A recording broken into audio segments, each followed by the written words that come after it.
With barbecue season around the corner, expect that sirloin steak to cost a little more than you've bargained for.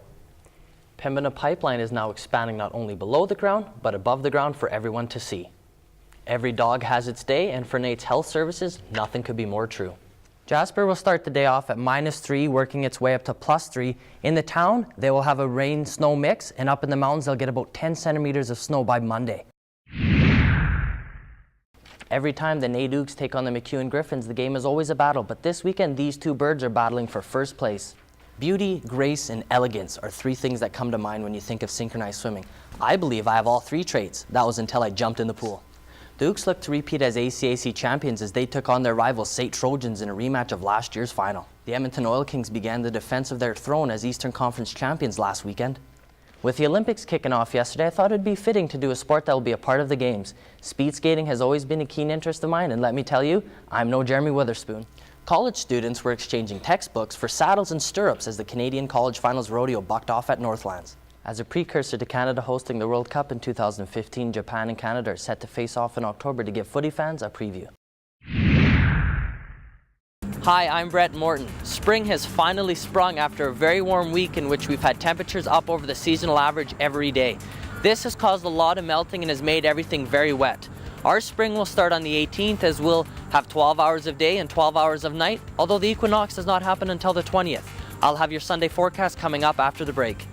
Having set schedules for drop-in and intramural programs allows students to take a break from their schoolwork and focus on themselves physically and mentally. It allows them to stay fit throughout the semester and allows them to just clear their minds and have fun. That's right. The discussion started when MLA Thomas Lukaszuk posed a question on social media regarding alcohol sale regulations. Last Sunday, establishments were allowed to open the doors to the public at 5 a.m. to serve alcohol, which resulted in public compliance. One establishment that opened up for customers was Central Social Hall. Central benefited from this experience and believes that this can help the business. When asked if vandalism will worsen, Tom Van Summeren doesn't believe it will become a problem if the laws are changed. Especially with our crowd. We've got, our demographic is typically older, a lot more calm than what you usually see on Whyte Ave.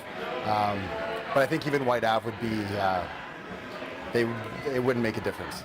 With this discussion, another area of the city that it affects is Whyte Avenue. Whyte Avenue is known for its arts life by day and nightlife by night. With all the clubs and shops on the Ave, one might be worried that their business or workplace could become broken into or vandalized. Kind of par for the course with the Whyte Avenue area. You know that there are going to be some people, late stragglers coming home, some people who are still inebriated. That's the joke about Sunday mornings and everything working down here. It's something people who were asked their opinion of the discussion had mixed answers. I personally, if I lived here, I'd be opposed to it.